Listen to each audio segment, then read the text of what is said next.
know that it's impossible as the IHSA to make everybody happy. And I think that that's part of it, is that no matter what you do or no matter how you act, there's always going to be someone who feels like they got the wrong end of it.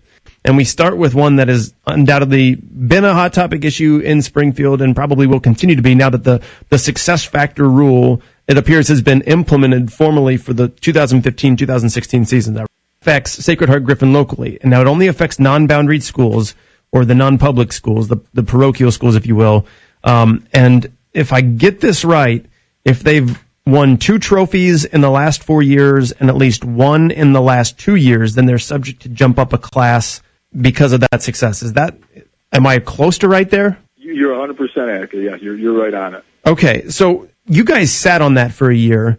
After discussing it, I think the original plan was to implement it last year, and then you pumped the brakes on it and you implemented it this year. What changed, or what did you guys want to see before you went forward with that?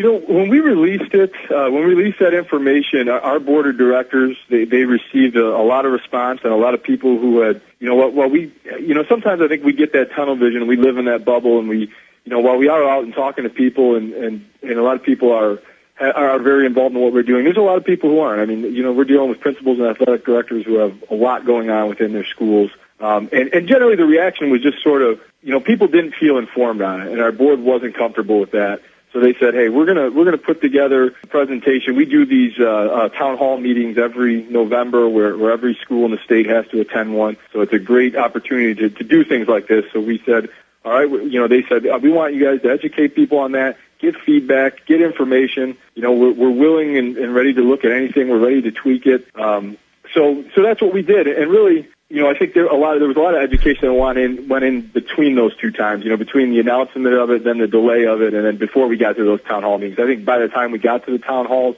a lot of people had already taken the time to sort of get educated or had reached out to us. And so by the time we got to the town halls, there really wasn't much pushback.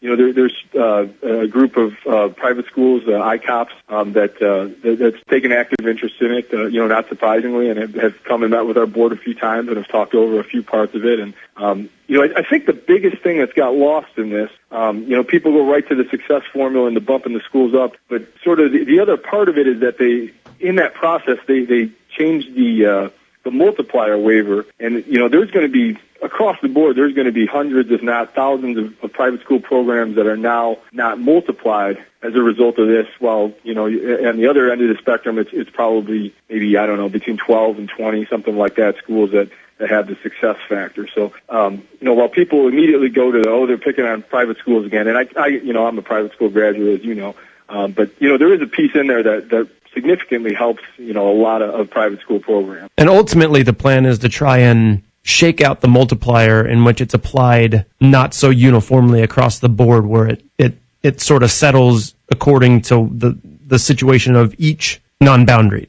Exactly, yeah. We sort of look at it now as there is no multiplier for a private school unless you have this success. Mm-hmm. And then if you have, success above and beyond the norm there, with multiple trips to the state finals, then you have that potential to move up to another class. But, again, that's been a sort of a great argument, I think, in this process is, again, a lot of the private school folks are saying, we feel like we're being singled out here. We feel like we're being picked on. But if you go back to when the multiplier went into place, it was all the schools, all the sports, no matter what. It was very much just a broad brush. And now, now we're looking at each individual program and how they've done individually. And so I think it is a fairer system overall. But as you touched on at the beginning, you're never going to make everybody happy. But we just got to kind of try and do our best.